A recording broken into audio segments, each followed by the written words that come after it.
Hello students, this is Seema Sharma. Welcome to my channel. देखिए, आज हम बात करेंगे एग्रीमेंट के बारे में, क्योंकि इंडियन कॉन्ट्रैक्ट एक्ट में एग्रीमेंट की अलग से डेफिनेशन दे रखी है। और जब हम बिज़नेस लॉ स्टडी करते हैं तो हमें एग्रीमेंट की डेफिनेशन का पता होना चाहिए। कॉन्ट्रैक्ट का मीनिंग तो हम तब पता करेंगे जब हमें एग्रीमेंट का मीनिंग पता होगा, क्योंकि कॉन्ट्रैक्ट बनता ही एग्रीमेंट से है। ओके, तो आज का हमारा वीडियो है जो वो क्लियर करेगा कि एग्रीमेंट होता क्या है, एग्रीमेंट की डेफिनेशन क्या होती है और उसके मीनिंग क्या होते हैं। एग्रीमेंट में कौन कौन सी मेन जो मेजर चीज़ें हैं वो क्या क्या इंक्लूडेड है, कौन कौन सी बातें होती है। तो वीडियो स्टार्ट करते हैं। Okay, let's start. First of all देखते हैं what is the definition of agreement section 2E के अकॉर्डिंग। सेक्शंस आपको याद रखने होंगे, मेजर जितने भी हैं उनके सेक्शंस आपको याद रखने होंगे। और जब भी आप डेफिनेशन दोगे तो आपको ये सेक्शंस लिखने होंगे। ओके, मेन चीज़ों के, सबके नहीं, मेन जो पॉइंट्स है, टर्म्स है जो कॉन्ट्रैक्ट एक्ट में हैं उनके आपको सेक्शंस भी लिखने होंगे। तो आप ध्यान रखेंगे कि एग्रीमेंट की डेफिनेशन किस में आती है, सेक्शन 2E में आती है। Okay, the Indian contract act के सेक्शन 2E में इसकी डेफिनेशन है। ओके, डेफिनेशन देखिए, every promise and every set of promise. एक प्रॉमिस भी हो सकता है और सेट ऑफ प्रॉमिसेस भी हो सकते हैं, बहुत सारे प्रॉमिसेस का ग्रुप भी हो सकता है। Forming consideration for each other, जिसमें एक दूसरे को कुछ ना कुछ मिलता हो, इज़ एन एग्रीमेंट, यानी ऐसा प्रॉमिस या ऐसे प्रॉमिसेस का ग्रुप, वचनों का ग्रुप जिससे दोनों पार्टीज़ को कुछ ना कुछ मिलता है। कंसिडरेशन मतलब होता है प्रतिफल, कि बदले में कुछ मिलता है दोनों को एक दूसरे को, तो उसे हम क्या कहते हैं, एग्रीमेंट कहते हैं। It is clear from the above definition that an agreement is created by exchange of promise. दोनों एक दूसरे को प्रॉमिसेस का एक्सचेंज करते हैं, वचनों का एक्सचेंज करते हैं by the parties. But what is a promise? Promise क्या होता है ये भी जानना पड़ेगा कि प्रॉमिस आखिर होता क्या है। एग्रीमेंट प्रॉमिस से बनता है और प्रॉमिस क्या होता है, अ प्रपोजल। जब हम किसी को कोई ऑफ़र देते हैं उसको कहते हैं प्रपोजल। व्हेन एक्सेप्टेड, जब वो ऑफ़र कोई सामने वाली पार्टी एक्सेप्ट कर लेती है, बिकम्स अ प्रॉमिस। ओके, तो प्रॉमिस की डेफिनेशन किस में है, सेक्शन 2B। किस में है, section 2B। So a proposal when accepted becomes a promise. Section 2B के अकॉर्डिंग ये है डेफिनेशन प्रॉमिस की।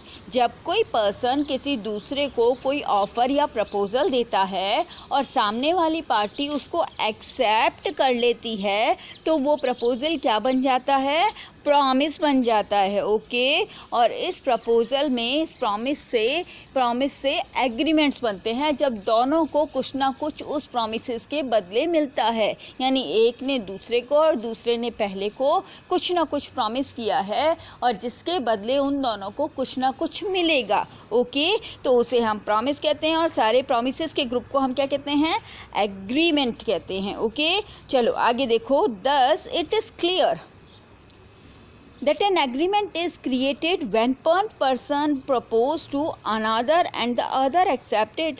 ये क्लियर हो गया कि एग्रीमेंट कब बनता है, जब कोई एक पर्सन किसी दूसरे पर्सन को कोई प्रपोज़ल देता है, कोई प्रपोज़ करता है, बोलता है कि मुझे ये बेचना है, मुझे ये ख़रीदना है। दोनों में से कोई भी हो सकता है प्रपोज़ल, कोई ज़रूरी नहीं है बेचने का ही हो, प्रपोज़ल ख़रीदने का भी हो सकता है। ओके, तो प्रपोज़ल देता है और दूसरी पार्टी जो है वो उसे एक्सेप्ट कर लेती है, तो वो क्या बन जाता है, एग्रीमेंट बन जाता है। In other words, proposal and it's acceptances agreement. Proposal और उसके एक्सेप्टेंस को अगर हम प्लस कर दें तो क्या बन जाएगा, एग्रीमेंट बन जाएगा। ये आपका एग्रीमेंट का फॉर्मूला हो गया। ओके, लर्न कर लीजिए इसको और इसको नोट्स बना लीजिए इसके। Agreement is equal to proposal plus acceptance, यानी दिया हुआ प्रपोजल, वन पार्टी दूसरी पार्टी को कोई प्रपोजल देती है और दूसरी पार्टी उसको एक्सेप्ट कर लेती है, तो वो क्या बन जाता है, एग्रीमेंट बन जाता है। Any proposal when accepted becomes an agreement between the parties, irrespective of the fact that it may be enforced by law or not। ये लॉ से एप्लीकेबल होगा या नहीं होगा उसका इस बात पर कोई फ़र्क नहीं पड़ता है, ठीक है। कोई भी प्रॉमिसेस जब कोई दूसरी पार्टी एक्सेप्ट कर लेती है तो वो ऑटोमेटिकली क्या बन जाता है, एग्रीमेंट बन जाता है। चाहे वो लॉ से एनफोर्स, लॉ के थ्रू पूरा हो सकता है या नहीं हो सकता है, ये बात की बात है, ठीक है। एग्रीमेंट तो वो बन गया अगर किसी का प्रपोज़ल किसी ने एक्सेप्ट कर लिया है तो वो क्या बन गया, एग्रीमेंट बन गया, चाहे वो एनफोर्स, लॉ से एनफोर्स हो चाहे नहीं हो। चलो अब देखते हैं कुछ मेन चीज़ें जो एग्रीमेंट में होती है, जो एग्रीमेंट की पहचान है, जिनको हम आइडेंटिफाई करके कह सकते हैं कि हाँ ये एग्रीमेंट है। फर्स्ट, देयर मस्ट बी 2 और मोर पार्टीज़। मिनिमम कितनी होनी चाहिए, 2। खुद से खुद को एग्रीमेंट नहीं होता है, 2 या 2 से ज़्यादा पार्टीज़ होनी चाहिए, ओके। फर्स्ट। सेकेंड देखिए, there must be an agreement between 2 और more parties competent to contract. Agreement तब होगा जब दोनों एक दूसरे को कुछ ना कुछ पार्टीज़ को कॉम्पिटेंट, यानी मैंने उसको कुछ प्रॉमिस किया है और उसने मुझसे कुछ प्रॉमिस किया है, कॉन्ट्रैक्ट करने के उद्देश्य से, कॉन्ट्रैक्ट करने के पर्पस से, तब वो क्या कहलाएगा, एग्रीमेंट हो जाएगा। The agreement must be made with an intention to create legal relation. Agreement जो होता है वो किस लिए किया जाता है कि हम फ्यूचर में एक दूसरे के साथ, यानी दोनों पार्टी आपस में फ्यूचर में लीगल रिलेशन क्रिएट करना चाहती है, लीगल रिलेशन क्रिएट करना चाहती है, okay. There must be made with an intention to create legal agreement, legal relation. Fourth देखिए, the agreement must be with free consent. Free होनी चाहिए, कंसेंट का मतलब होता है सहमति। कोई भी प्रेशर या दबाव से प्रपोजल स्वीकार करता है अगर, तो उसे हम एग्रीमेंट नहीं कहते हैं, वो गलत है, वो एग्रीमेंट नहीं कहलाएगा। एग्रीमेंट तभी होगा जब जो स्वीकृति मिली है वो बिल्कुल फ्री है, उस पर कोई भी प्रेशर या दबाव या धमकी या इस तरीके की कोई चीज़ यूज़ नहीं की गई है, उसे कोई थ्रेट नहीं दिया गया है। नेक्स्ट देखो, the agreement must B for a lawful consideration and object. जो एग्रीमेंट हुआ है उसका कंसिडरेशन मतलब प्रतिफल, दोनों को जो एक दूसरे को मिल रहा है वो इलीगल कोई भी चीज़ नहीं होनी चाहिए। जैसे तस्करी का एग्रीमेंट लीगल नहीं हो सकता है, हम उसको एग्रीमेंट के तौर पर नहीं मान सकते हैं। तो लॉफुल होना चाहिए कंसिडरेशन, और ऑब्जेक्टिव भी उसका लॉफुल होना चाहिए। सोसाइटी को नुकसान पहुंचाने वाला या देश को नुकसान पहुंचाने वाला, ऐसी बातों को, ऐसे प्रॉमिसेस को हम एग्रीमेंट नहीं कहते हैं। The agreement must not be expressly declared void.